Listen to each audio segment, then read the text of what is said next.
Let me know when you're ready, Dan. All right, good evening. This is the Village Board meeting, Monday, July 15th, 2019. Call a meeting to order. Peggy, would you like to do roll call? Jacobson, Here. Horton, Here. Boudreaux, Peterson, Here. Oleg, Here. Carpenter, Here. Glish. Here. And just a housekeeping note, if you're here for the public hearing on Lincoln Road that we were going to originally have tonight, that's been rescheduled to August 5th. So we would ask that you come see us on August 5th. We had Yes. we noticed an error in the hearing notices, which is why we had to republish it. Okay, so that's the reason. Yeah, shame. it's no big deal. We just noticed. So we had to republish the notice, and now it'll be August 5th. All right, our apology. Yeah, sorry. But you're welcome to stay for the rest of the meeting, because they're usually very excited. More exciting things to do. All right, well, thank you for trying Can I to come be too? engaged. Hope to see you in a couple of weeks. All right. Thank you for telling me that, so that these poor folks didn't sit through the whole. Exactly. so I Okay. thought, yeah, thank you. All right, so first, under public appearance, we have a discussion with Justine Bond, 246 Market Street. There's an insurance claim and a possible board action. We have a recommended motion. But Jeff, do you want to introduce this, or should I have, Justine, are you here? Should I have her come up first, or what's your pleasure here, Jeff? I'll just kind of recap my memo here real quick and You then. can come up, Justine, if you want. Yeah. Well, I'm Jeff- not sure, is Jeff it talks. Bondi or Bond? Bondi, oh, okay, thank you. All right, so I just want to make sure. So, yeah, on around, I think it was April 11th, 11th or just before, there was a storm event and a large, we were notified that a large tree limb had fallen from the property, which is 249 North Main Street, which is the new library property. And Justine had called to let us know that there had been some damage from that. She has two outbuildings in the back there and a chain link fence. We did have individuals go over, I believe, the following day to help remove some of that. She had already removed some of it, but we were able to get in and remove the larger portions, I believe. And then that following week, we did have our staff go out and address some of the trees that were in the adjacent, to this tree and everything, and take those out. She submitted a claim to the village, and that of course goes to statewide services, and statewide services did their review. What is typical in these situations, at times, it really comes down to whether or not we knew there was something imminently gonna happen to this location.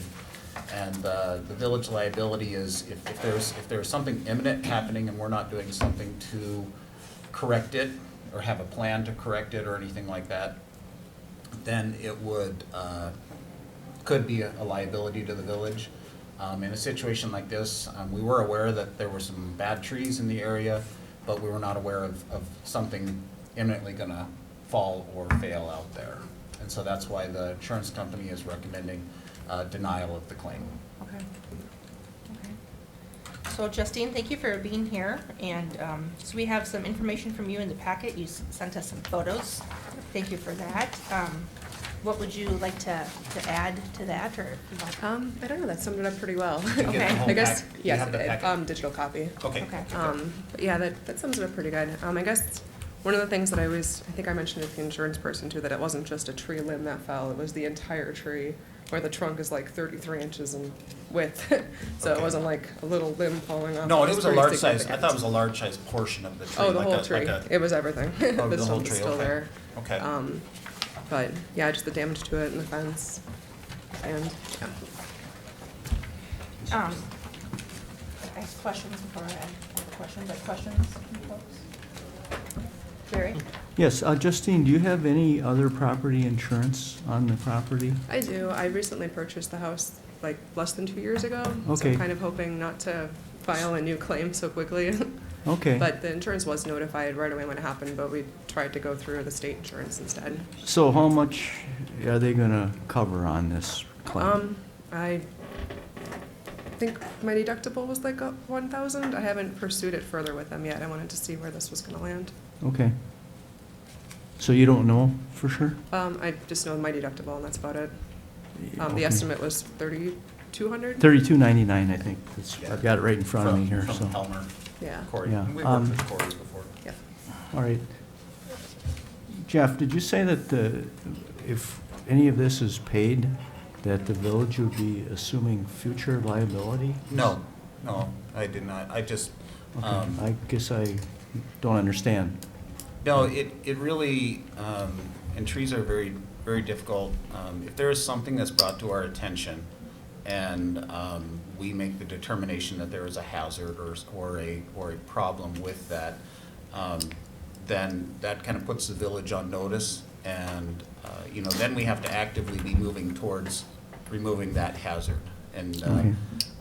if we aren't doing that, if we're not doing our responsibility to fix the situation actively, then that could expose us to some liability. That's what Okay. the insurance company has stated. I think I understand now. Yeah. Matt, you were looking at me like you had something to say. Well, yeah, I mean, it seems to me that what we're hearing about here is two different kinds of insurance policies that Mhm. can be available to address something like this. So the claim with respect to the village would be a claim against its liability policy that would have to be premised most likely on a negligence liability. If the village was Correct. negligent in failing to correct a problem with the tree that it had notice or knowledge of. So I think that's how the insurance company analyzes it and says, Mhm. this kind of insurance is a liability policy intended to cover the village if the village is negligent. Mhm. Another kind of insurance policy we heard about tonight is property insurance, where people buy insurance to cover claims relating to property damage from storm events or things like that, fires.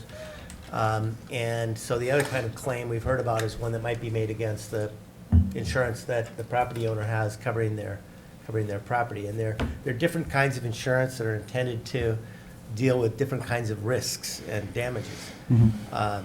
And so in this case, apparently the village's insurance company looked at the claim and said, you don't have coverage, or this insurance policy doesn't apply to this claim because there was no negligence by the village, so that insurance is not available. So that's just what I wanted to add to the discussion. Okay, I think I understand the situation. It just, these are always tough because it seems like our carrier always denies whenever there's some type of a claim. So, that's all I have. Randy? So Jeff, you mentioned there were some trees that we were watching. I just want to make it clear, this was not one of them that we were concerned about.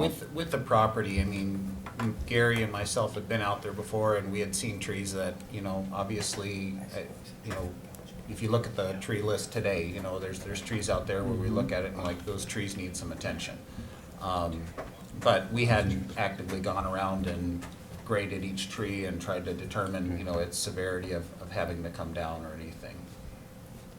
Yeah, and I know, like, here, for the library planning meetings that were started up this spring, I was trying to attend a lot of them, and I did mention at a couple of those that, we should have an arborist come in to that lot and take a look at some of these trees to see which ones we could save, see which ones need to come Right. down, because I know since I purchased the house, it has been like, oh gosh, that one's got to get something taken care of about it, but just didn't take the proper, or I didn't get it when there was the right people here or something. Yeah, and since then, the library has actually had an arborist come out and look at the trees, and that's been part of the discussion that's been going on with the library design team and the local residents and everything, because there are trees out there that they've listed as some hazard trees that need to be addressed. I thought when we had first acquired the property, we had an arborist come out and assess the trees. We had an arborist look at the front two trees, the two elm, were they elm? No, they were maple, large sugar maple trees out. There were two of them that were out front because there were some concerns that had been expressed to us. We had an arborist look at both of them. The arborist at the time suggested that both should come down. We looked at them further and determined that the one was definitely rotted. The other one was not in imminent, danger of falling or anything like that. And so we kept one and trimmed one, or cut one. Okay. Had So one cut. it was just those two trees? Yes, yeah. I guess, so for me, this is, So a village-owned tree fell on her property and damaged her property. And so Correct. it's, in my case, it's always like, I can't believe that the insurance denies this. I understand the legal reasons, but as a homeowner in the village, if a village-owned tree fell on my house, I would be like, well, yeah, you guys are paying for it. So, I mean, it's frustrating for me that that it gets denied. So I'm sharing my frustration. Thank you. I don't know, I mean, Jeff, you're recommending that we deny, that we follow the insurance's advice? I was just following the advice of our insurance carrier. It's, really up to a village board of whether or not, how you want to handle these claims. Yes, Corey? Yeah, I guess I would just like to say the same thing. I kind of feel like, these situations kind of stink, and I guess I would like everyone in the village to know if you do have a concern about a village-owned tree to contact us, because Jeff and his crews will go out there and take a look at it and hopefully avert a situation before it happens. But I think in this situation, it gets pretty tough for us to do much after the fact. So, is anyone ready to make a motion? Otherwise, I can. I will very reluctantly make a motion to deny the claim from Justine Bondi of 246 Market Street for damage to her property from a tree limb which fell during an April storm event. Probably should correct that to tree, as Yeah, she stated. to a tree. To a tree, yeah. I apologize. And I if have don't- reluctantly in my motion. Absolutely. I reluctantly second. Any further discussion? All those in favor say aye. Aye. Again? Nay? This guy, I'll nay it, but I didn't give Hannah for time Okay. to speak, I'm so sorry. that's okay, that's my fault for being So slow. Justine, we're sorry. If there are more trees that you're worried about, let Jeff know, like, right now. Definitely. Right? Yes. And if there are other trees on that future library property, let's get those taken care of. Yeah, we are. For we We're have moving, future. we're moving to Okay. have that. Actually, it's the library board folks, which is their Gotcha. property technically, correct? Yes, that's correct. Yeah, so, Okay. Jennifer's been working hard on that. Okay. And I just want to say something that, these situations are very difficult, and working with residents and everything like that can also be difficult. Justine has always been extremely professional, very courteous, and that means the world to me as staff, so I appreciate that. Well, thank you for taking your time to be here tonight. We're sorry we don't have better news. It's okay. Thank you. Thank you. All right, item B, we have a discussion of possible action regarding Oregon Daycare, Inc., ODI, at 172 North Main Street. This is a facade grant for installing 4 new lower-level windows. The site plan was approved at the July 11th Planning Commission meeting. We have a recommended motion to approve the facade improvement grant to Oregon Daycare for a not-to-exceed amount of $5,000 for the installation of windows to the west facade of the building at 172 North Main Street. Would someone like to make that motion for discussion? I'll move. I'll second. Second, all right. Linda, do you want to talk about this with us? It's very exciting. Hello, I'm Linda Slater, and I run the Oregon Daycare Center. And I'm going to let Jeff do all my talking because he knows what we're doing. He's got everything here. I just need to get to a picture. Ta-da! Okay. Oh, you wait for me. You can tell him whatever you need to tell Am I him. good to go? Yes, Okay. go. All right, so they have, they're wanting to actually add some daylight areas. You can see these 2 windows, or 2 sets of windows that are on the north side of the building, or on the north end of the building on facing west. This is Main Street right here. They would like to, they use this area down here below, I guess it's probably the former sanctuary area Yes. there, Mhm. and use that area down there as well as, or use it already, but it's, they Right, want but it's some on light in there. They're not intended to be egress windows. And so as part of this is part of, this does qualify under our facade improvement grant program, which is a great program we offer in buildings in the downtown area. And what it does is it allows us to reimburse 25% up to $5,000. This has been reviewed by Mike Slavny. The grant application has been reviewed by myself, and we recommend approval of the $5,000 grant. Pending, it's the agreement and everything that we have to sign with ODI. Excellent. Any questions? Yeah, Cory. What landscape, it says, you know, facade improvement and landscaping. I guess what landscaping is going to be done? Is that what- Barnes is doing all the landscaping out of Madison. So just adding like shrubs It would, we and- want to try to just kind of mirror the same side. Okay. It might not be identical, but it would be pretty much similar. to Okay. that. Some like low shrubbery Yes, and yes. some bark or Yep. some Yep. landscaping. Yeah, the whole thing would be edging. the same as the other Yeah. side, pretty Okay. much. Okay. I think that's what you were Yep. working towards, okay. Is this, if you, I'm sorry, is this so you can expand and have more kids Absolutely at your not, daycare? absolutely not. Okay. Okay. I was hoping. Sunlight, fresh air, I'm not expanding. Okay. All right. Sorry, but we are going on 30 years in October. Woo-hoo. Congratulations. Fantastic. So we want to have it done by then, we're hoping. Congratulations. Thank you. All right, well, it looks like everything's complete and you have the full backing of all of our staffs. So unless there's any further discussion, all those in favor of the motion, say aye. Aye. Opposed? Motion carries. All right. Thank you. Look forward to your receipts so we can reimburse you. Thank you. Just send those stuff directly Okay. to me and All right. we'll take care of it for you. Okay, thank you very much. All right, and then this is item C, as I stated at the beginning of the meeting, but in case you came here since then, the public hearing to discuss and act upon an ordinance approving a boundary adjustment between the Village of Oregon and the Town of Oregon, transferring part of Lincoln Road from the town to the village, that has been tabled until the August 5th Village Board meeting. Item D, we have a discussion and possible action regarding consider request for vacation of sidewalk easement to Lot 41, Highlands of Netherwood. Please note the existing 7-foot wide public bike path easement must be vacated by the village and a new public easement be replatted and dedicated to the village in the correct location of the path. It is currently under the middle of condo unit 8, which seems problematic. So the planning commission is recommending to us, Bano moved, seconded by Severson, to recommend to the village board the request for vacation of sidewalk easement lot 41, Highlands of Netherwood, be approved. That was unanimous. And we have another motion to approve the resolution 19-25, vacation of sidewalk easement lot 41, Highlands of Netherwood. Can we do these at the same time? You could just adopt the resolution. Okay. Yep, right, ma'am. Does anyone have any questions, or do you want staff to go through this? This is mostly housekeeping, right? Yeah, exactly. All right, would someone like to make that motion for approval? I'll make that motion. I'll second it. Any discussion? All those in favor say aye. Aye. Aye. Motion carries. Thank you. Thanks, Dennis. Easy. I'm sorry, Dennis, did you want to talk? Not necessarily. Okay. There are questions. Okay. That one seemed like a pretty easy one, so Yeah, we just, the plan changed from last week. yeah, that's all right. It's still gonna be there, it's just we could be in a little different location. Sure.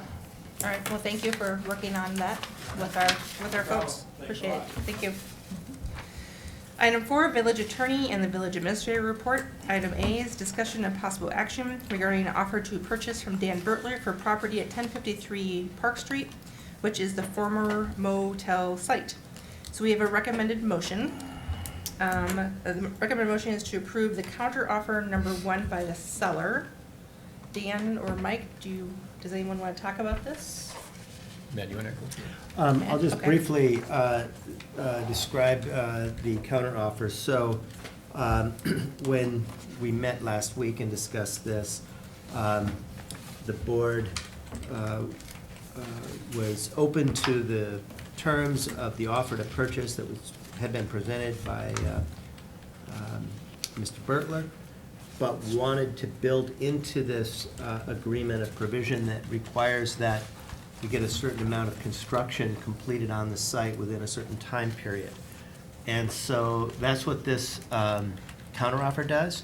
The one thing I'll mention is the counteroffer in your packet included a deadline of having 6,000 square feet of built floor area on the site within 3 years. I sent that out, and then Dan and his broker looked at it and called, and there was just some concern about what if we get hung up with this or that. And so I said, why don't we make it 4 years? Would that resolve your concerns? And I think Dan said, okay, 4 years is fine.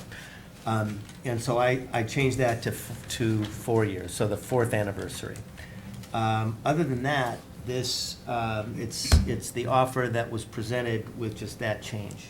So the issue for the board is whether to approve the counteroffer, which would basically mean approving the offer with that one change. I can say one thing. Sure.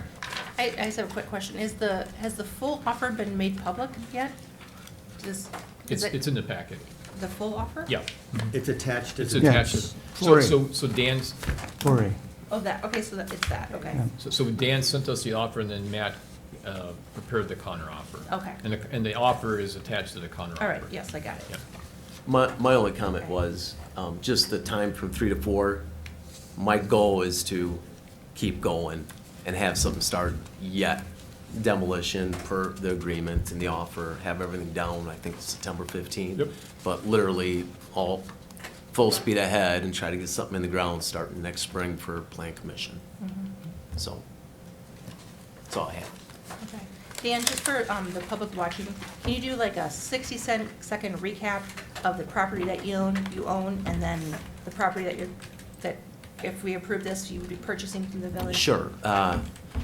Currently own the existing Waterfall restaurant site. My offer that you have tonight is to purchase the existing motel site. And if whoever did not see it, but majority of that is floodplain as well as DOT easement, that really cuts that lot quite a bit. My plan of attack tonight is get an accepted offer, combine into one large parcel, so I can go out and get an agreement between possible financial institution, possible restaurant, possible convenience store, possible clinic. And those are just the 4, and I still want to try to get something else out there and bring to Plan Commission and start the process. Okay.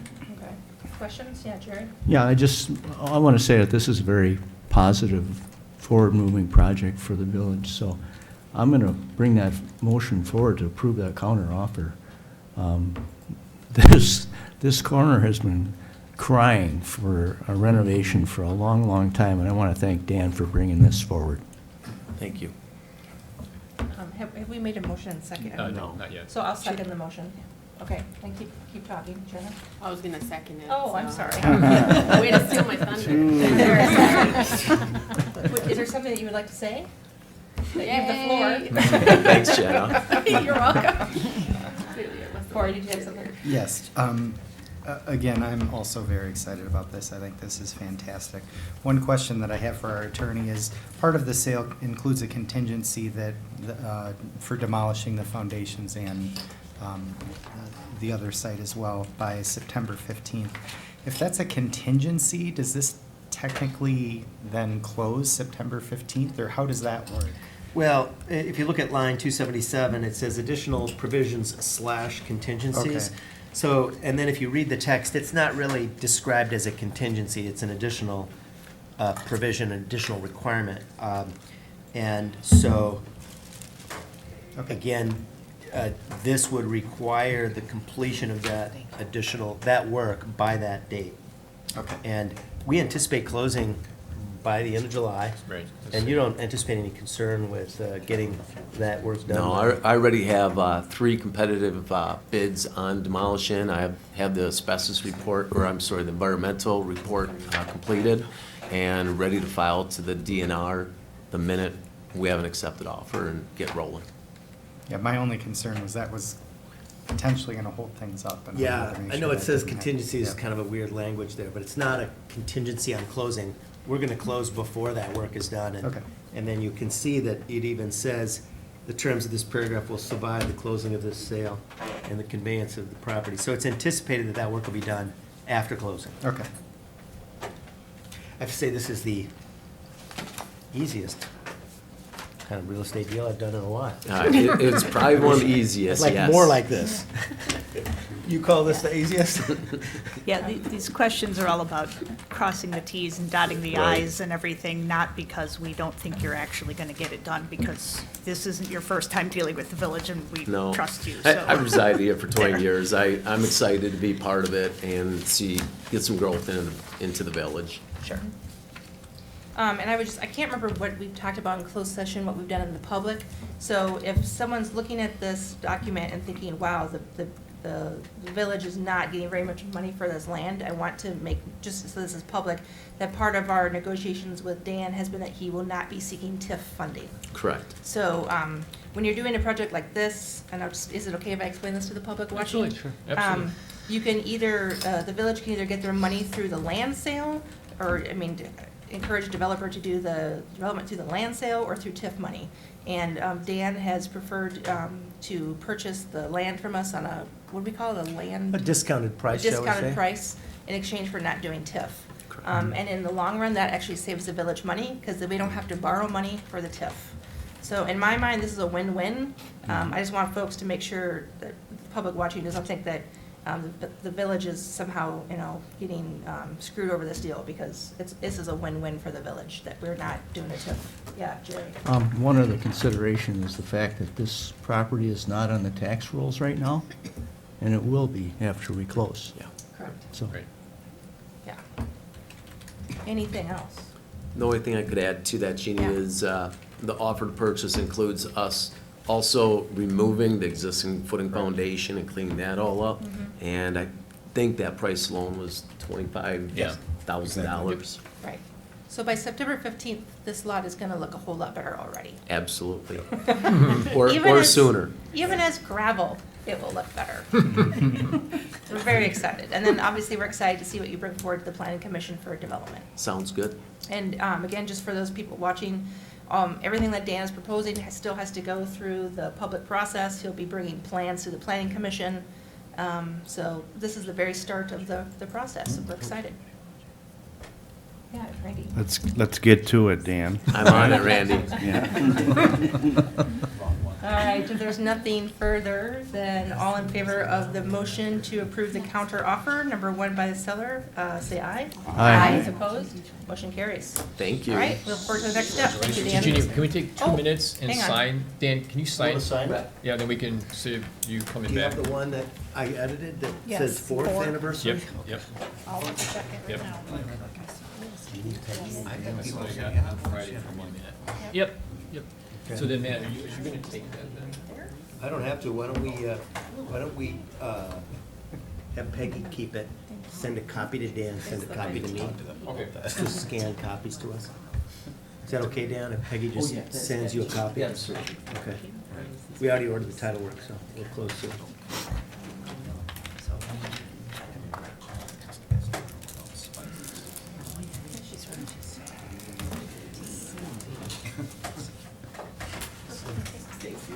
Excellent. All right, thank you, thank you. Thank you. Thank you, Dan. Thanks for your help. no, thanks. I wanted one. All right. Moving on to item 4B, we have a discussion of possible action regarding notice to possibly repurchase school property located at Jefferson Street and North Alpine Parkway pursuant to the cooperation agreement between the Village of Oregon and the Oregon School District, which, quote, states that in the event the district does not commence construction of a school on the school site on or before December 31st, 2020, either the district or the village may elect, by a written notice to the other, that the district sell and the village purchase the school site, unquote. The purchase price would be $244,000, the amount the district paid the village in 2005 for the property. So we have a recommended motion to authorize the village administrator to send the required notice to the Oregon School District. Someone like to make that motion for discussion? I'll make that motion. A second. All right. Do you want to give us a little bit of background on this, fellas? Sure, so when the village bought this property back in the early 2000, we sold, thank you on that, got the map that Jeff's got up there now. We sold that property to the school district for a grade school at that point. I mean, for future planning, they were planning on putting a grade school. As things have changed, it doesn't appear they're gonna be putting a school out there. And so I think to try to encourage the district to maybe move quicker in selling the property to us, I thought we'd send them the notice. That way we're covered per we have a cooperation agreement that we signed back in 2005, 2006. That requires us to potentially do that, to send a notice. So I thought, let's send a notice, get it officially over to them, And hopefully they sell it to us before the end of 2020, assuming they're not gonna build a school there.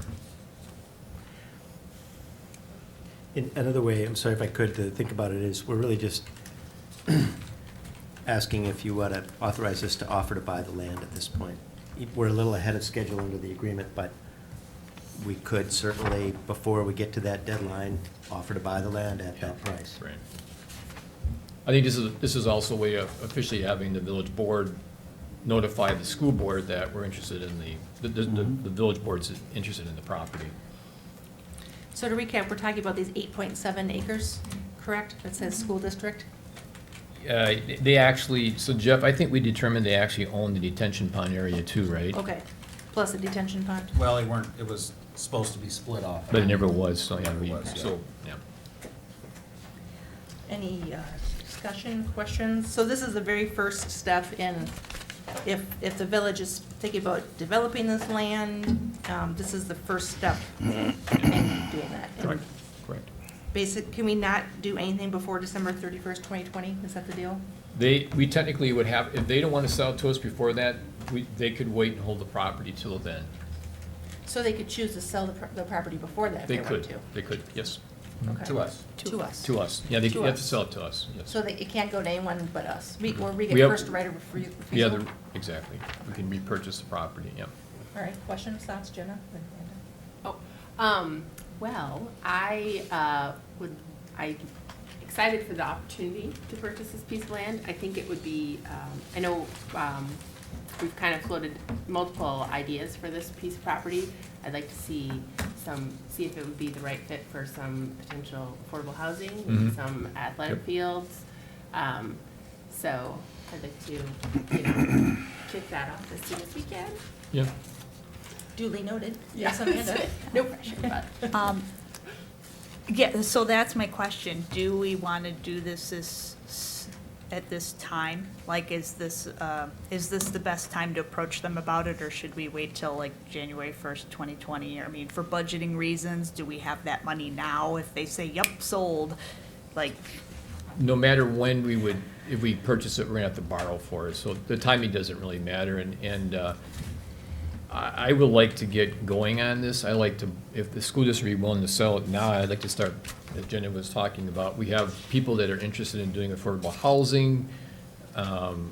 We wanna talk about putting playing fields out here, and then how does that connect to the renovation J.C. Park West? So I think, personally, the sooner we can get it, the better, to be honest with you. okay. Is it appropriate, I think the answer is no, but is it appropriate to have those conversations before we own the property? Probably not. Like, could we start having a public input session on what they would like to see out there? Yeah, probably not. Well, no, I'm sorry, I I shouldn't just make- want to get going. No, I shouldn't make that face. No, I I'm don't- thinking the same I face. don't think the school's gonna build a school there, but Yeah, I get it. you hate to, I don't know if we wanna, like, hire Mike Slavny to start working on it, and then the school goes, by the beginning of 2020, actually, we change our Yeah. mind. Now we're gonna turn our attention and build a school there, and so I think we do that once if we own the property. If they could still build a school there, and then it wouldn't really matter, but, Gotcha. at this point, I've been told they're not going to, but you don't know till that date. Yeah, Jenna? On that point, also, I would hate to have the public have to try and make the decision of would they rather have a school or affordable housing or a school or this, and just kind of let things take their course. That being said, I'd really like some affordable housing there, Yeah. if it works out. So, question, I don't even know the answer to this. Does the school district pays taxes to the village for this? No, they No. don't. So it's really a moot point whether they own it or we own it, that's the same. So there's no benefit to waiting for them to pay 2019 taxes on it. They're- Okay, Their just taxes on checking. it, just like- Pay your taxes and then we'll take it. Just wondering. Andy's rolling over. Yeah. You can try and get them to pay taxes. Yeah, on right. it. Yeah, no, that's We'll put you in cool. charge of collecting that. No. Well, would it be inappropriate, Mike, to ask you to put this money in 2020 borrowing, to just plan ahead? We will, Okay, we will, absolutely, we can do that? absolutely, Okay, absolutely. all right. Because So I we want to want- be prepared. Yep. As soon as they say, we want to sell, I want to be able to do it. I mean, we'll be far enough into 2020 to know we're not to tell elders to pull that back or not. Sure. Yeah, Okay. no, absolutely. Speaking of the 2020 budget, we hope to have a planner hired by then, right? So we wouldn't also then need to budget for planning, consultation and things like that in relationship. Yep, I didn't want to jinx ourselves by saying the planner will be here. So, yes, but Hopefully. I agree, Jenna, that the planner would obviously help us plan this. Okay. But we could end up using somebody, let's say we hire a planner, and he doesn't have a lot of park and rec experience, we may have to hire someone to maybe help us a little bit with that. Sure. So, this would become the planner project, absolutely, yep. Okay. Yeah, Corey. If we send this letter and the school district says, absolutely, we're not gonna use this property, we'll sell it to you now, do we have the mechanism to go about, getting the funding Mhm. for purchasing that more quickly? Yep. Probably, Lisa, we'd probably do a state trust fund loan, We yeah. can do a state trust fund loan and Yep. then we can roll it over into our borrowing next Yep. year. Okay. So if anyone would like to lobby the school district into selling us this property before December 20th, 2020, I don't know if you're watching the school district board. They're probably meeting. Yeah. And I purposely did not, we had a housing coalition meeting last week, and I purposely didn't talk about this property, because I thought I had to wait and talk to the board Right. first, because that, but I will mention it. Well, and also we don't own it yet. We don't own it, so I really can't say Right. that, yeah. All right. Okay. But I'm excited this is the first step. Yes, Jerry? And again, I think the price is going to be exactly what we paid them for, right? That's correct. Yes. Okay, Yep. so Yep. can hardly go wrong with a Yep, deal it's like that. 244, yeah, How long have we owned that, or had they owned that? 2005. 2005. 2005, so. Anything further? All right. All those in favor of asking the village administrator to send the required notice to the Oregon School District, say aye. Aye. Opposed? All right. Thank you. Fire away that letter, We will do Mr. that. Grace. All right, we have approval of minutes for June 3rd and July 8th of 2019.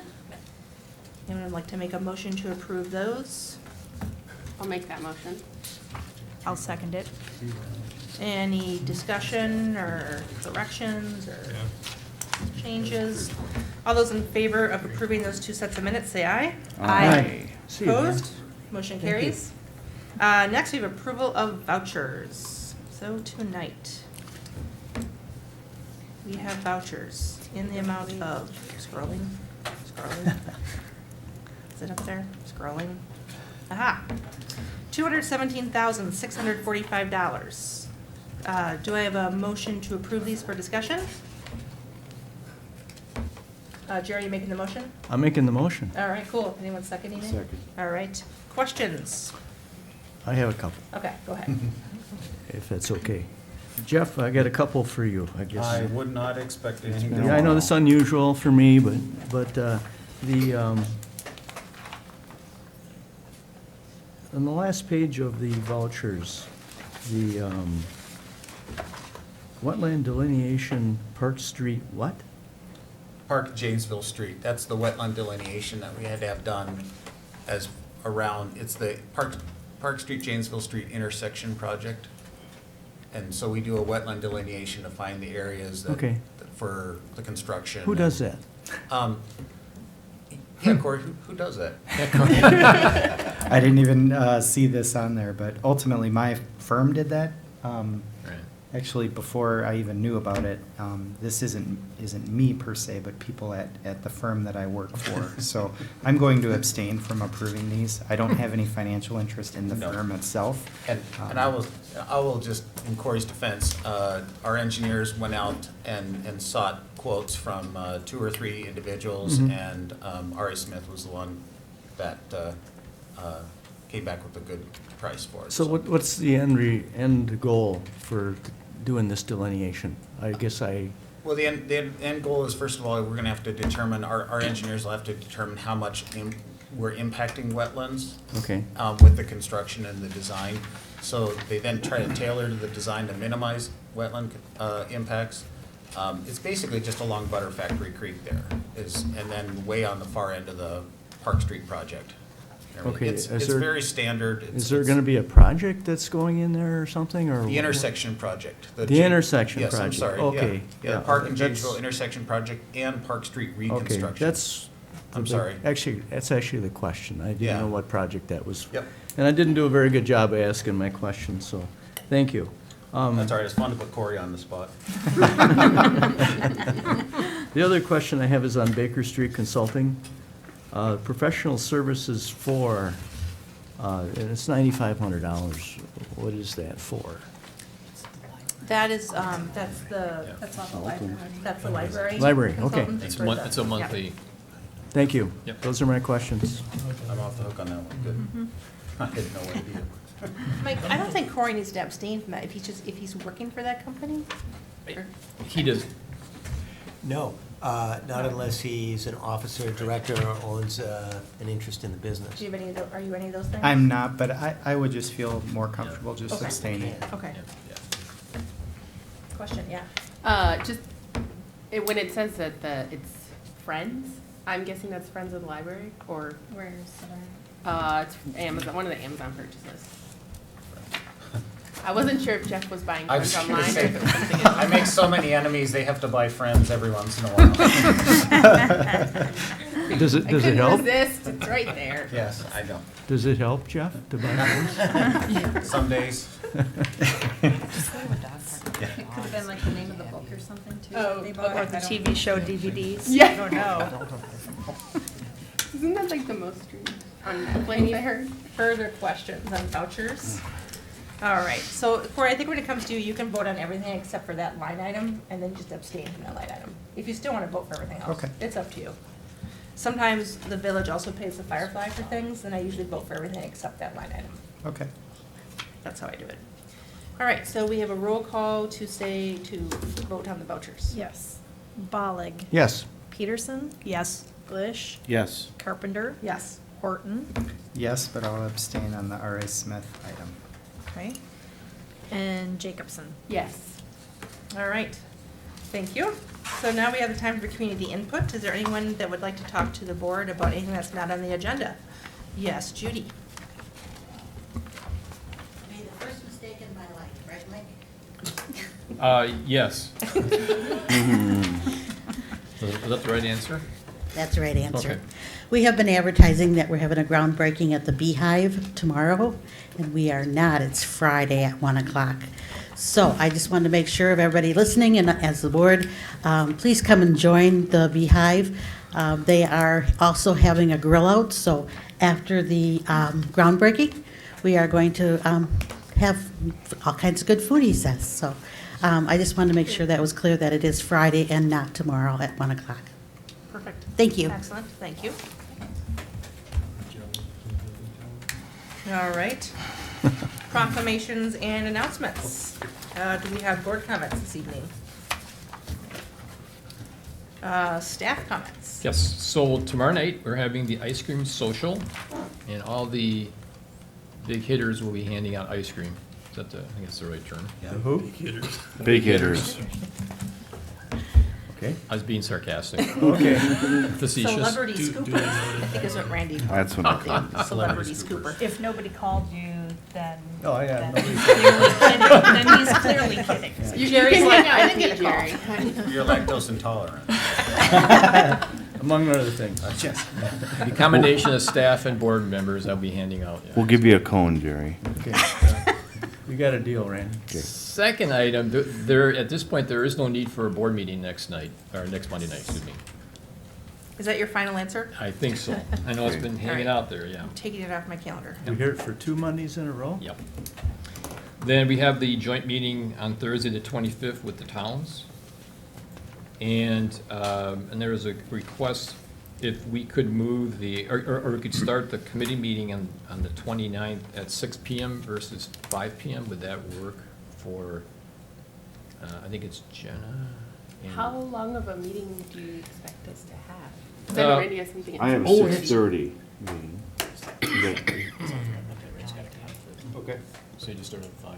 Yep. Yeah, start at 5. Okay. Start at 5. I forgot about that, sorry about that. Was it 20? 29th, yeah. And then the board meeting on the 5th, and then the board meeting on 19th. And then we're wondering if we could have a Public Works meeting on August 26th. And that's What is that again? That's Jerry's share. It's Amanda Corey. and Corey, yeah, the three of you, yeah. Mhm. Yeah, So does that works work? for me. Is that Labor Day weekend? That's the week Before. before. Week before. Okay. Yeah. Is there a big issue we're gonna tackle that night? Is that why we're having? Yes. We're gonna Dun, talk dun, about dun. grass cutting. Grass cutting? Yep. Oh, fun. And I'm sorry, there was one other thing I forgot. What else is on the agenda? There's grass cutting. It's escaping my mind, but Yeah. yeah. There's actually, I think, 3 things that we Yeah. have made to talk about. Yep. What's the third? Grass cutting? Grass cutting, and grass cutting. Yeah. Oh, okay. Yeah, Yeah. I forgot what the third No, one is. there's- Escapes my memory. But does that work for time? I'm available. Okay, thank you. Good, thanks. All right, thank you. Going on to number 9, under communication miscellaneous business. We have a discussion of recent police department compliance checks and possible board direction. All right. Chief, do you want to talk about this with us?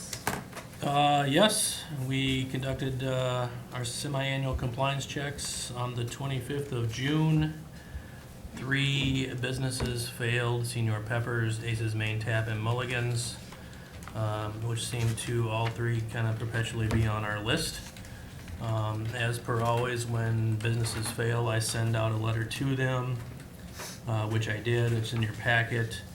And because some of the businesses, it's their second offense or more in a rolling 12-month period, my normal course is to recommend them to the board for review. So your discussion now, I would assume, would be what you guys would like to do with these 3 businesses and how to proceed. Yeah, Randy. So, when I read the comments from the Mulligan's waitress, she didn't think about it, and Yeah. even the Senior Peppers, well, he looked old enough. It's typical, Randy. That's Yeah, that's so typical. Jeannie, I'd like to see them come before us and have a chat with them, all 3 of them. Because obviously something is not working. One even says she wasn't trained properly. So I'd like to suggest that they come and talk to us. We've had Maine Tap here before, haven't we? We've had Mulligan's here before. I think Steve All was here. We had Mamie Tap here almost a year. Oh, that's right, yes. Yeah, Yes, that's that's what I correct, thought, yeah. so- But they're under new ownership now, Yeah. obviously, so. Again? It was the new. Yeah, it was the It was the new girls. one. Was it the girls? Yeah, Yeah. it was the Because girls. we had to delay Sorry. it because of all the 3 things, women. Okay. all the changes. Okay. Yeah. Yeah. So, I mean, we do all we can. Obviously, we have liaisons that go out with it, to the businesses, offer training, those types of things. So it was a little disheartening when the one said they weren't properly trained. I mean, we can only do so much as a police department, obviously, to help the businesses along, so. So Jeannie, my reason, I want to know what they're doing so this doesn't happen again. Okay. And I think So they was should that- come before us. Is that a motion, Randy? Well, Yeah. yeah, I'll make that motion that all 3 of the Mulligans, Senior Peppers, and Ace's Main Tap, Pieces, yeah. come before us and have a chat about the violations. I'll second that. Does that typically happen at a committee meeting, or, no, it goes for the whole board? To the board, yep. To the board. But it's up to you if you want. Yeah, no, I think, no, it goes to the whole board. Yep. Any further comments or thoughts you have, Cory? I guess just, when they come before us, I mean, ultimately, until their renewal, we really don't have much authority over changing things, correct? No, from a legal standpoint, the board would have the authority to initiate revocation proceedings or proceedings to suspend or revoke a license, if you wanted to go that direction. But you wouldn't necessarily have to go that direction. You could simply choose to have a dialogue and ask questions and see if you are able to make progress in that way. Oh, sorry. Do you want to finish your thought? I just want to say It that, might be the I was just looking at my notes, that I think that we went through this last time this happened, and I think the state changed the law to make it even harder to suspend for a limited time. Isn't it like, there's something that you can suspend 14 days, or it's complicated, and There's a strange language in the statute.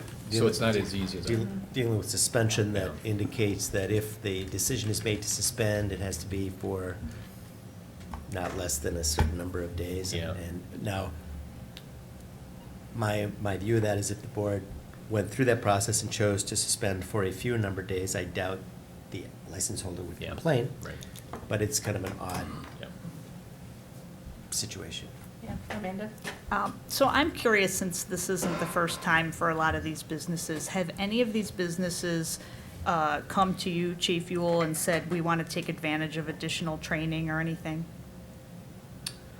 I know we have provided resources, not necessarily training, to my knowledge, but we have provided them with resources, information, how to ID, you know, how to see, read IDs, that type of thing. But I don't know that we've gone out and necessarily retrained people, to my Is that- knowledge. I They've mean, what- requested that. Wasn't, I thought I read something in your letter about, well, you have a liquor liaison, Yeah, right? Like yeah. somebody who Yep. is a go-between or something. Is Mhm. is it something that businesses can pursue? I mean, Yeah. I tend to look more favorably on businesses if they have at least made an effort in the Mhm. past, so that's why I'm asking these questions. Yeah, Is not off the top of my head that I've heard of them doing that. Okay. It's usually us going to make contact with them to see if they need anything from us. Jenna? The other thing that I thought was interesting, and that was pointed out in the email from Sergeant Newhouse, did I say that correctly? Niehaus. Niehaus, thank you, was that people weren't looking at, even when they had the scanners, they weren't looking at the IDs. And, I mean. Well, they were obviously- confused. Right, it wasn't Right? working, but. It wasn't letting go through, and they still couldn't figure out how to do it, so. Which Yeah. really stuck out to me as far as, and she says it right in here, was that, you know, somebody could have not their own ID, but it's a valid ID, and if we're not looking at the name in the picture, Yep. we could still potentially be selling alcohol to underagers, and so those tools are great to have. Obviously, they help in some respect, but it doesn't completely take away the responsibility of the person scanning. Yeah, and unfortunately, fake IDs are very easy to get now, so yeah, you can pay $100 and get one online, so. Really? Will it pass the scanner at Bill's? That's a good question. I don't know. I'll try. Try yours? They don't let them in the bars Yes, anymore Corey. either. Ultimately, I like the idea about having them come before us. I would like to talk with them and like Amanda mentioned, you know, kind of try to work with them, try to provide them resources to do the right thing so we avoid these situations. But if it comes down to it and we continually have this, I think we need to take action. And, you know, maybe that's not revocation now, maybe it's when they go for renewals that it's more difficult, or, you know, maybe could we potentially increase compliance checks? It sounded like that was, you know, they get fines and things like that. Would that make them more Well, concerned about Keep this? in mind, you're finding the bartenders that are serving these, so not necessarily the business. Some businesses have stepped up and paid for those fines. It's really ultimately up to you what you do, but keep in mind that Aces and Mulligans have already been before you once, so. Hey, Meg, I was just gonna say, would it be possible, and I don't know what kind of funds we have for this, but to offer employees of establishments in this jurisdiction that sell alcohol, like a once-a-year training, like whoever the employees are, and I understand that there's turnover, but offer it to the employees and like kind of market it like, you know, you guys are the ones who are gonna pay this fine. It's in your interest to show up on a Saturday and just get a refresher on how to check IDs or whatever. Like, can we offer that to, training? Or Well, do there's something nothing- like that? Nothing says that we can't offer something like that, but ultimately it's up to the business to do that for their employees because they're the ones that ultimately suffer, so. If that's something that the businesses want, I guess I wouldn't be opposed to that. I just don't know if that's something they're gonna want. In my opinion, businesses should be stepping up and doing that for their staff. There's, They I mean, should there's be, serve yes. safe training. It's a 2-hour online course. It shows you how to spot fake IDs. It's not difficult. It shows you like indications of when someone has too much to drink, and it gives you training on how to stop serving someone and not make it awkward. I bet just Okay. businesses don't do that because it costs money and time for their employees. But in my opinion, businesses should be stepping up and doing that training on their own. Yes. We shouldn't be having to pay our police department to do that for them. Good point. That's my opinion. Yes, Jenna? Also, one of the things that I noticed in this letter was that most of the establishments didn't have a manager on hand, which I can't speak to their operating structure, but I would imagine, considering my work experience, that having that backup there would help you make some of those decisions as far as, I can't serve you, you look underage, or if they're making a commotion because you asked for an ID, it just, that extra layer of backup to support the employee. I don't know what kind of structure they have, so that isn't a comment on their operating structure, but it's just something that stuck out to me as a potential way to give that support to the employees. Well, it's a good thing Bill's did, because I'd be interested to know what happened if the manager wasn't able to step up and say, no, they're underage. Right? That's why the system's not working. It's denying the purchase, so. It's doing what it's supposed So, to. Gene, so I agree. I think it's ultimately it's the responsibility of the business owner if they want to keep their license. Right. And I think by having them come before us again, if we get more, but then we have some ammunition to maybe go another level. And to Corey's point, I mean, if we continue to do, if we do more checks, I guess the ultimate question is what are we gonna do with the results of those checks? Right. Yeah, Matt? Could I just ask for a reminder on what, when we issue a citation to a server, what's the deposit amount on that? Do you recall? 3 something, Okay. yeah. Close to 400? Yeah, I think it's like 370 Yeah. something. 370? Yeah. It's- So it's for, not for a minimal. bartender, that's a That's a big, lot. For big chunk somebody, of money. yes, for somebody working tips, that's a lot of That's money. yeah. Yeah, Corey?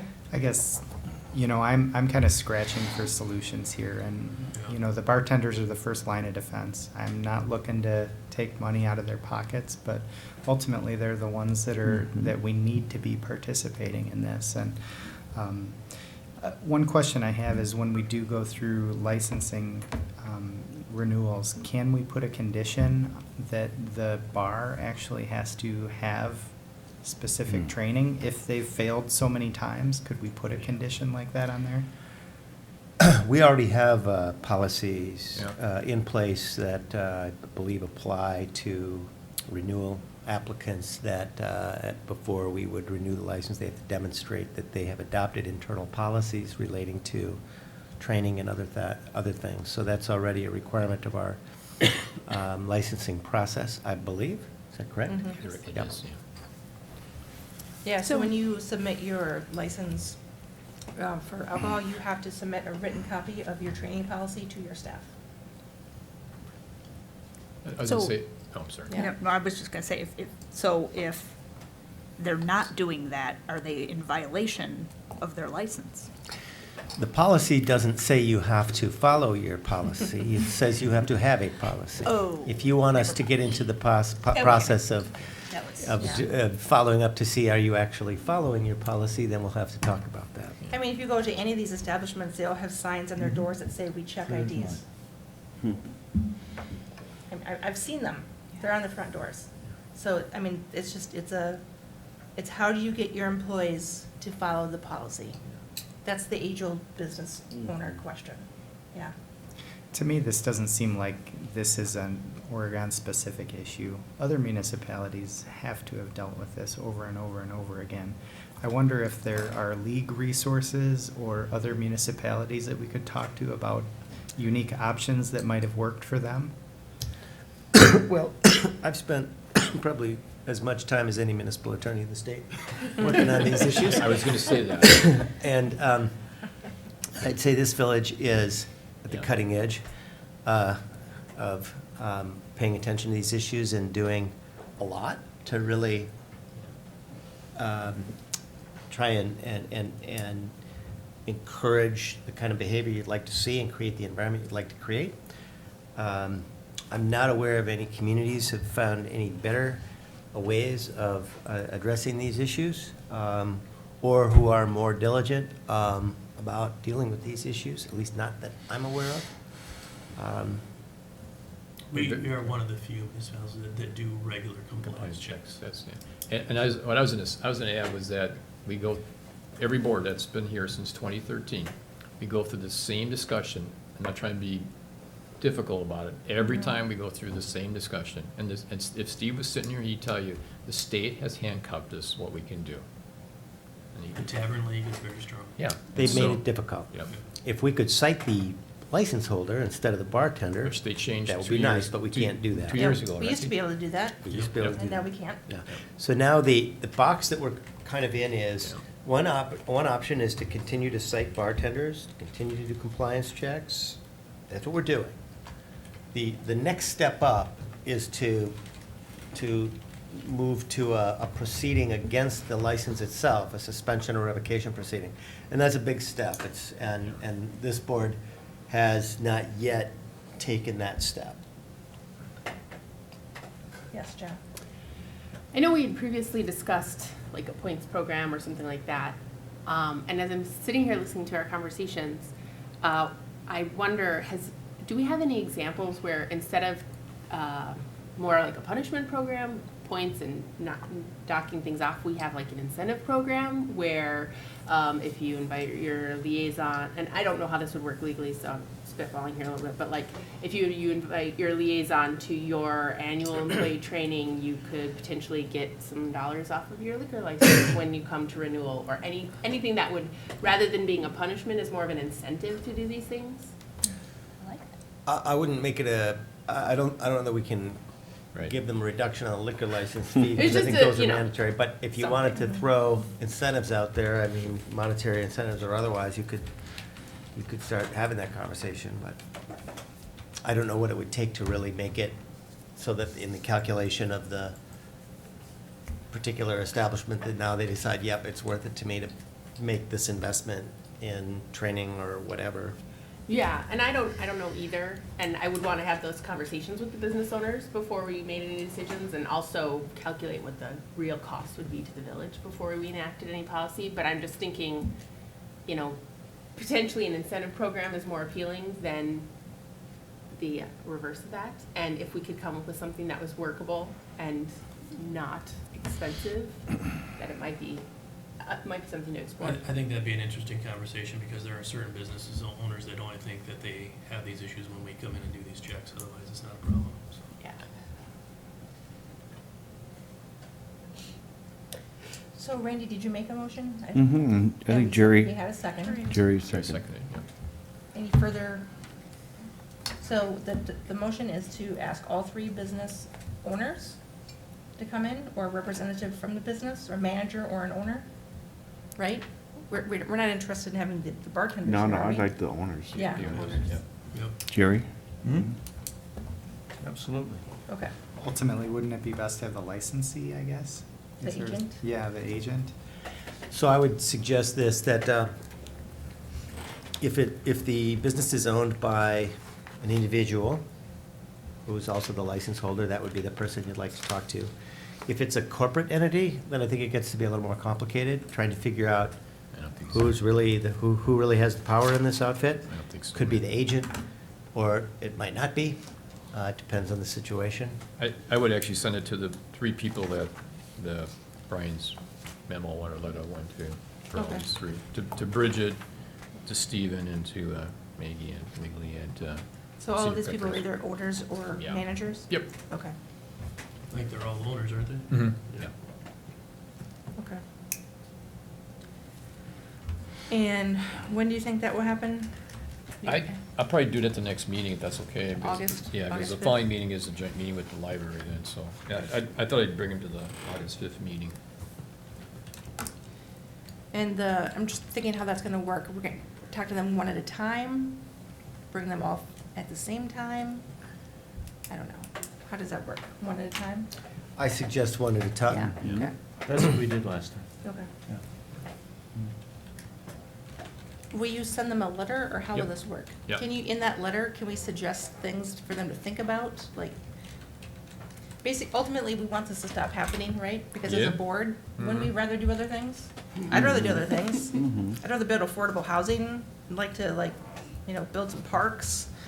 I've never liked talking about this. It always Mhm. seems like it's not a We- productive use of our time. I agree. So I would like to know how this can stop coming before us. Sure. What actions can they take? I'll just say, what do they, be ready to discuss what they plan on doing to prevent Yeah. this, yeah. Does that sound okay with everybody else? Yes, Didn't mean to beat that's the dead burning horse there. question. Okay, yeah. How do we get this to stop? It's just like, it's like another 20 minutes of our time that Mhm. we I think- could be I think- building things. I think last summer we spent 3 to 4 hours at a committee meeting talking about this, and, Well, yeah. and we invited all of the business liquor license owners to come to talk to us about this issue and be creative and be proactive, and like 5 people showed up. And that was really disappointing.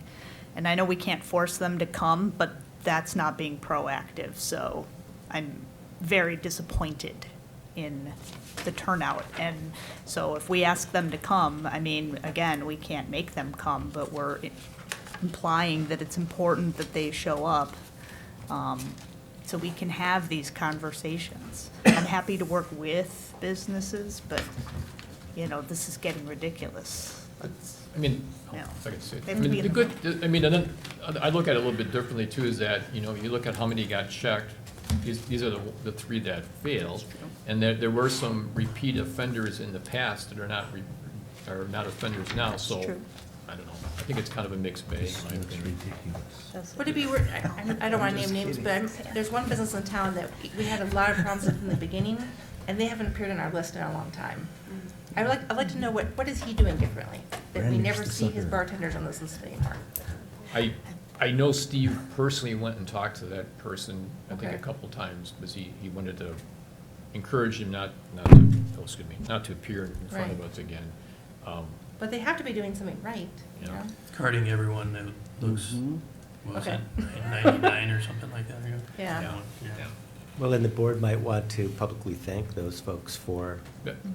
doing, That's what I'm saying. I for mean, the I- improvement. Yeah. Yeah. We do, we've had some people, like 3 or 4 years ago that we had them, and they're not on this list, Right. which is good, so I take that as a positive. Best of luck on the- All right, okay, so we have a motion to ask the 3 businesses to Yep. come before us at the August 5th meeting. All those in favor say aye. Aye. Opposed? Motion carries. All right, thanks for putting that on our schedule, Mike. Yeah, we do that, yep. All right, 9B, we have some police department reports, K-9 reports, summary of major crimes, and investigations activity report. Anything you want to highlight on there for us? So Officer Coleman is on special assignment with the drug unit. So they're using him and the K-9 for some of their work as well. So we're excited about that, and he's excited to have that opportunity. What's the drug unit? So Dane County Narcotics and Getting Task Force, so he's assigned to that for some of the summer, gain Okay. experience, help them as well, so. Okay. So he's assigned to that, that's why some of this stuff he's said he didn't talk about, but, as you can see on his chart, like 43% of his uses was for the task force, and DCI is on there as well, so they appreciate having him there to help them. The major crimes and investigations, I'm happy to answer questions on those. As usual, some of the investigative stuff I can't answer if it is still an open case, but happy to talk about it if you have any questions. Yeah, Amanda? So I have a question that's actually not about a major investigation, but it's Okay. kind of related to just that, I don't know if the board knows, but at that intersection of Janesville and Burr Oak, there was an accident where a middle school age girl was on a bike and was hit by a car, and I was just wondering if you know any details, without giving away, identities, people, just how is she doing and what were the circumstances? Do you Yeah, I know haven't heard anything the about status. That happened while I was away. Okay. So I don't know a whole lot of details on that. I don't know that she has sustained any serious injuries. Okay. I know That's we did a good. press release on that, if I remember correctly. Mhm. I think it was just minor injuries for her, but I don't know that we had a whole lot of information on the suspect vehicle, so we were open for some info from the public. I don't know what we've gotten so far. Oh, so they left the scene. It was, Yeah, I like a believe hit and so, run? yeah. Oh, ooh, that's not good. Okay. All right. I think it was not Oak Street, wasn't it Perry Parkway in Janesville? I'm sorry, did I say I think Oak? so, I yeah. meant Perry Parkway. I knew what you meant. Thank you. I knew what you meant. Is there a way to get a status update on this child without revealing their identity? Is that something that we reached out to just make sure they're Yeah, I mean, okay? I could certainly check with the detective that is assigned. Yeah, That'd be great. yeah. Again, I don't know that, I think it was all minor injuries, so. It's still, that's pretty traumatic, and It is that's an traumatic. intersection Yeah. that we've been uncomfortable with for a while. Yep. Yeah, where are we with the county on that? Because once we opened Perry Parkway, they were supposed to do like a traffic study and I thought, and see about putting a light there. No, that's, I've never heard that with the county. They were, the only traffic analysis they did was on Wolf Street for the speed limit. That was a while back. Oh. But I don't 'Cause- remember yeah. the county, maybe I'm forgetting something, but Okay, yeah, I thought once it went through that because the traffic pattern was gonna change and there were gonna be more younger drivers coming through there, that was an area of concern, that intersection, so I just was wondering the I status. think you were to keep that on your radar. yeah, decide I mean, what you were we're gonna do. watching Yeah. it and Okay. yeah, and I did speak actually with Dane County about that last week. Okay, Excuse me. all right. I thought that intersection was scheduled to be redone in, was it 2020 or 2021? Now, the, excuse me, the highway, we're planning a reconstruction and jurisdictional transfer, but the intersection, any major intersection improvements are not part of that plan at this time. But we're evaluating that and would likely consider, or likely be looking at some intersection improvements when we redo the roadway. And what's the time frame for that? That'd be 2021, 2022, I believe.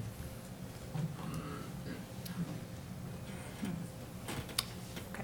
But that would be, the intersection improvements would fall 100% on the village. It's not a shared cost because the county's not gonna, I wouldn't think, would contribute towards, what do you think, Mike? I agree completely. Yeah. It's gonna be on our dime, we put signals in. But, I mean, we've talked about, even if, years ago, when we were looking at the intersection for a while, when we did the intersection, even if the signals weren't required at that time, we put conduit in for the signals. We've done that before. Mhm. Yeah. And so when is the Park Street intersection being done? Is that this year? Spring, yep, Spring. yep, And there'll be stoplights there? correct. So theoretically, I've lived in enough towns where like you never made a left turn between like 3 and 5 p.m. So I'm thinking that you could, if you're coming on South Perry, you could actually cut across and park, then you would come to a stoplight if you wanted to get onto Janesville. Like if you're coming from the high school. Mhm. Right now, if you're coming from the high school in South Perry and you come to the intersection of South Oh, Perry I and do. Janesville, Yeah. you don't go anywhere. Right. You don't go straight, you don't go right, you You don't can go go- left, you sit there. Mhm. So I'm trying, so here's how I do that intersection, I avoid it. Mhm. So I'm just saying, You go to Park Street. in further avoidance, then you could turn onto Park Street and get to a light. Right, absolutely. Until That is we correct. find Yep. feasibility ways to improve the intersection. Okay. It's Let's not hope perfect, people but. avoid it. Yeah. And so I this avoid just- the intersection, I also avoid the intersection of Janesville and Burr Oak. Or, I mean, no, Oak, just Oak. Also deadly Yeah, intersection. that's becoming, I mean, that intersection is becoming a tough intersection, no matter almost what time of day Yeah. you're there, unless it's later at night, obviously, but yeah. It's just hard to tough. see, to Yeah. pull out, it's, Yeah. we keep getting busier in the village, I mean, that's a good thing, I guess, right? There's more people here, but Yep. these are growth challenges. Yeah, I just want to make sure it's still on our radar. Oh, yeah, and I definitely. don't want it to cost injuries or lives for us to do Correct. stuff. I mean, we should be Yep. looking and thinking about how we're going to fix these now rather than later. That's all, just. Yeah, when we should redo talk. Janesville, it will be a very pivotal part of our analysis and review of what we're doing there. Because I don't want to come in and then have to tear things up 2 or 3 years later. Sure. Okay. Good. Any other questions for Chief? Reports? All right, thank you very much. Thank you. Item C, we have a new library building capital campaign, the progress update of June 2019. So we have some information in our packet on that. Item D, FYI only, we have a letter from Susan Shodaby regarding the new library building. So that's in the packet after the library update. Item E, Discussion and possible action regarding south standpipe coating project. This is a notice of a change order. We have a recommended motion to approve the change order in the amount of $12,500 to Badger Specialty Coatings for additional work to be completed on the south standpipe overflow weir box. You want to make that motion for discussion? I'll make that motion for discussion. I'll second All it. right. So Jeff, do you want to tell us about this? Yeah, this is just something, as you know, we are coating the entire interior of the south standpipe. Badger Specialty Coatings has apparently been doing a nice job out there. When our engineers did the inspection of that, they could only do an external inspection, kind of by looking down through the hatch on the top. And they noticed an area that looked like it had to be sealed. You could actually see light outside, and that's, obviously does not comply with the standards for the tanks. And what they found out is that was actually part of an overflow weir. All tanks have some sort of like tall overflow pipe or weir box or something like that. So if for some reason a valve gets stuck open or whatever, it won't pressurize the tank because those, and cause a failure of the tank. So it just overflows. You see a lot of water out on the ground, and then you have a problem. So what they determined is that this just was not configured correctly. I don't know the history on it exactly, but so what we had to do is they have to weld an elbow on the outside and then bring that weir box. It's just an overflow box to the inside of the tank. And so this is just additional work for that.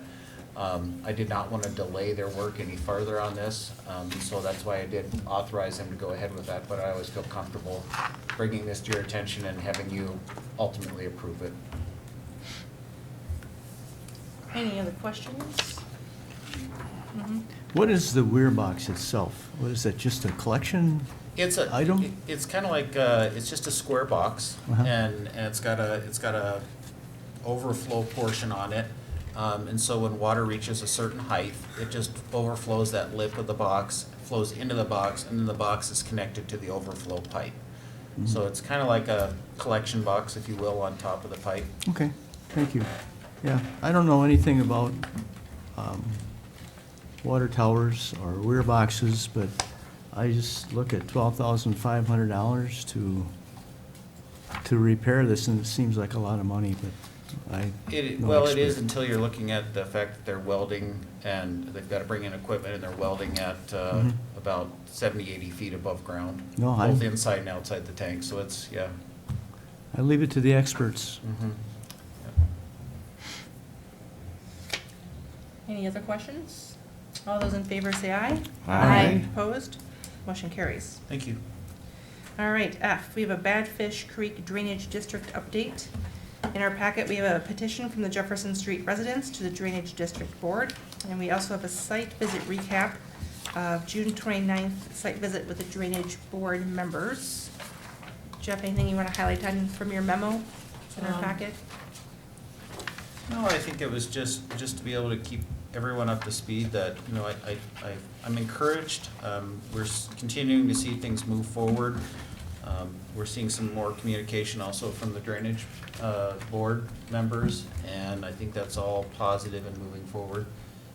And this, I just wanted to make sure you were up to speed on kind of following the last meeting the last couple of meetings ago when the Drainage District members were here. Wanted to follow up and let you know that we had met with them, and this was kind of what we had observed with them in presence. Yeah, Jeff, and then Randy. Did we send a copy of this memo to people in the Drainage District, other than outside the packet? We have not, I don't think so. I was doing that on a regular basis, but I didn't think this was necessary at this point.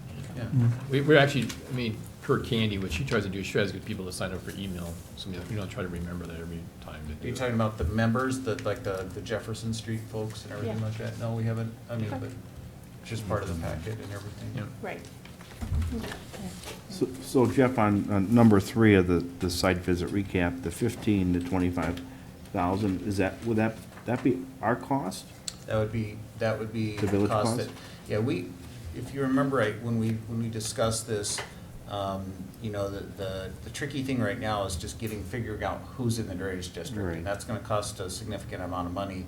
and time and everything like this. And what we discussed earlier was that the village could step in and fund a smaller project. I don't think it's that small of a project, but a smaller project to dredge and to clean out some of the drainage canal there, the drainage, the Okay. drainage. And so that's kind Okay. of, you know, the range of what we were All right. considering as a All right. contribution from the village. Okay, thank you. Yeah, Jerry? Yeah, Jeff, but correct me if I'm wrong, as I work through this. Right now, if the drainage board evolves and this area is reclaimed or whatever you want to define it as, Cleaned. the residents pay for it, don't they? And the village is one of the stakeholders, so the village would be a small shareholder in this. We're members within the drainage district, although the drainage district has indicated, since our land that is within the drainage district is conservancy, that we would not be Okay. party to that as All right. far as financially responsible, but I think what we've tried to show the residents in that area that, you know, we're wanting to work with them in the drainage district. No, I guess, But how this started off was, just remember that we had the meeting on May 29th, and then we ended up talking that we thought and Corey, you looked at this too with us, there was a blockage of cattails out there. So Jeff and I came and talked to the board and said, would you be willing to allow us to spend village money to clean that out? Well, when Jeff contacted the district board, they said they could not get a contractor out just to do that small project. So they're looking at doing a complete dredging of the creek, and our contribution would be would be the $25,000. They're getting estimates right now Getting from a estimates, yeah. contractor, and my feelings, it'll probably be in that, you know, could be that or more. And that's what we'll have to bring that back. Let's say that if the drainage board's come back to us and says it's X amount of dollars, we'll be bringing that back to the village board for discussion and approval or denial or whatever at the time. And probably an MOU between us and the board Correct. they're gonna want. so do the residents bear any cost in this whatsoever? If we step in and throw 20,000 at this project? So what's being proposed right now is that, no, the residents would not, that the village, what's on the table for discussion is whether the village should pay for the cost of a project like this so that the drainage board doesn't have to go through the process of Taking a year. bringing the district back to life, essentially. There's a lot of work to do to go back and identify all the different parcels that are involved and go through a reassessment procedure so that then they could say, okay, now we'll do this work and we'll assess you property owners. So the question, so the village board was asked, as Mike said, would the village board be willing to fund a project to clean out the drain? And as Mike said, I think at that time, we were thinking it would be the cattails. The drainage board has indicated, well, if we're gonna come in here and do the work, we'd wanna clear out the whole drain, essentially from Correct. railroad tracks up to Correct. wherever. Railroad tracks up to the head of the, almost Keller Alpine Park. Okay. So I think what's happening now is that the drainage board folks and the village staff are proceeding, working towards figuring out how to get that done, what it would take, and then there would, yes, need to be an agreement between the village and the drainage board. And it seems to me that, I guess it's a good to check in on this. If the village board is getting nervous about the scope of the project, for example, and the cost, it would be good to know that so that we could maybe say, hey, guys, let's stop and talk about this before we put too much more time and effort into this. On the other hand, so right now, Jeff, the best information we have is that the scope looks like somewhere in the neighborhood of $25,000? Or do you think it might? Well, you know, this is what's interesting, is drainage districts have a knack of being able to do things very reasonably. And that's why I want to be very careful. You know, when talking to Leonard Massey and Paul Molly that day, I had a really nice visit with them, and they were, you know, very optimistic, you know, but what the numbers they were giving me were less than what I was envisioning for it. But I'm also, you know, understanding that until we really see a true number from a contractor, that is willing to commit to do that work for that price. I'm very cautious about throwing numbers around. Mhm. But, you know, honestly, we wouldn't be able to contract anything over $25,000 unless we went out into public bidding. And so I think that's the threshold as well. So that's kind of where we've used that as a upper limit, because then when you go out to public bidding, that adds a whole new dimension to things. So Jeff, just so I understand, so if we had the district do it, I mean, it could be a long time before they could do something. Oh, I think the district could actually work pretty quickly, and that's why we wanted to No, work. I think Randy's talking about assessing people. If they- Well, it sounded like they weren't together, that there would take some time in parcels and. Absolutely. And then they would assess the property owners. The district would? They yeah, they would have to assess them somehow. First of all, they'd have to determine who was in the district. They'd have to notify those, have meetings, and then they would have to determine who is benefiting from the drainage Yeah. and the drain improvements. And that could drag on for quite a long time. Right, and it sounds like we need to do something with it. It's a problem now. The residents want us to do Yeah, something quickly. okay. All right. How about Corey and then Jenna? But Jeff, correct me if I'm wrong, the drainage district could do work funded by the village without reactivating and without Correct. doing that, and do it quickly, Mhm. and probably do it for much less than we Yeah. would spend if we contracted. Absolutely.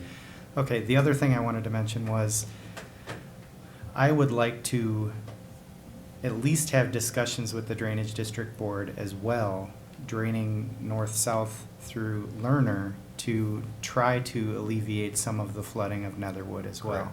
Correct. Yep. Have you had any discussions with them about that or not? Yes, in my meeting with them that day, I discussed those, that our feeling is that we did not talk about a project for doing that yet, because I kind of wanted to see where this would go. Okay. I mean, the immediate concern has been from the residents along Jefferson Mhm. Street, and that's why we were trying to focus on that, but I agree with you. Okay, thank you. Just something that I believe it was Leonard Massey said after the Public Works meeting in May was that they can borrow from another drainage district. Of course, you'd end up paying interest, but to fund a project in this drainage district and then do the assessment to pay that other district back to kind of speed up how the work would go, but it's probably still not as fast I as took the that to be village like they could borrow for trying to get the district up to speed, not really to do Yeah. a project. I looked at that as being that they could borrow to, like, Administrative say, costs. $5,000 to do the administration, Right. to find the people who are in the district and inform them and kind of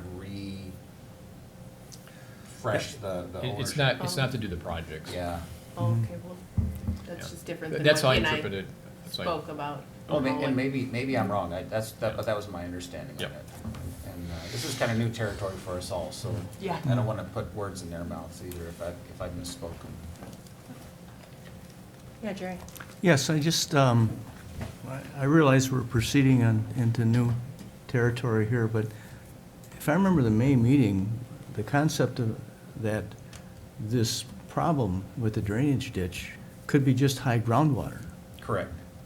Okay, so I guess I would be hesitant to work outside of the drainage district and use village funds when it could just be high groundwater.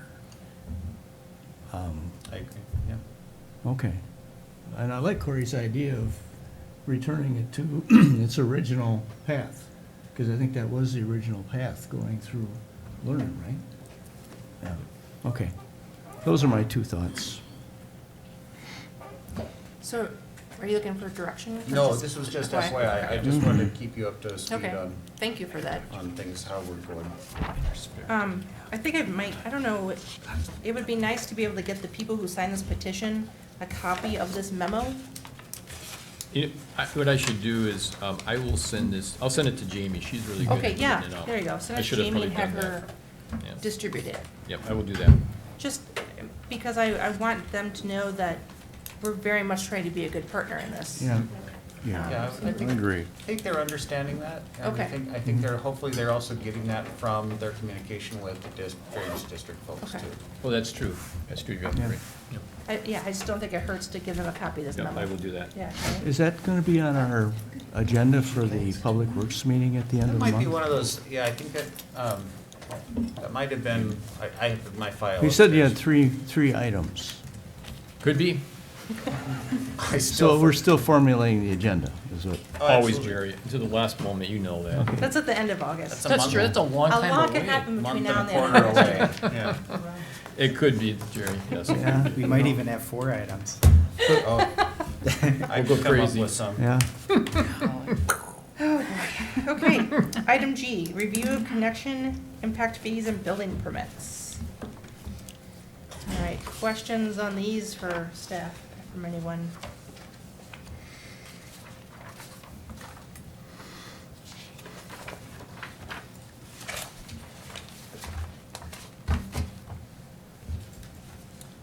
Otherwise, we'll keep going. Anything you wanted to highlight? Anyone over here? I think that when I looked at it, I don't know if Lisa agrees with this, is that it's nice to see that we're collecting park impact fees. It's true. Building permits are way up. Mm-hmm. Yeah. We're busy. Our building inspector is extremely busy Mhm. with service. All right, thank you for that information. Sure. Item 10, report of committees. Item A is from the planning commission meeting. That's from July 11th. We have one item under there. So this is discussion and possible action regarding the approval of Bergamot Senior Townhomes condominium plat. This is lot 499 in Bergamot. So I'll go ahead and make this motion, since I'm on the planning commission, that I move to approve the Bergamot Senior Townhomes condominium plat and declaration subject to the issues addressed in the village planner and the village engineer's correspondence. Anyone want to second that? I'll second. All right. If anyone has questions on this, this is pretty straightforward. Any questions? All those in favor say aye. Aye. Motion carries. We have no minutes, we have minutes that require action. We have minutes from the Oregon Fire EMS District Commission of May 2nd and June 6th. And we also have minutes from the library board meeting of June 12th. Those are in the packet, and you can see those online. We have no unfinished business. 13, new business. We have approval of pending new operator licenses. These have been recommended approval by the police department. We have Aces Main Tap, Sharon A. Stein, and Quick Trip number 302, Todd A. Jordan. Someone like to make a motion to approve those? I'll make that motion. Second. Any discussion? All those in favor say aye. Aye. Motion carries. We have approval of pending renewal operator licenses. These have been recommended approval by the police department. J.L. Richards, Loretta L. Evert, and the Legend at Bergamot, Joe G. Learned. Want to make that motion? I'll make that motion. I'll second it.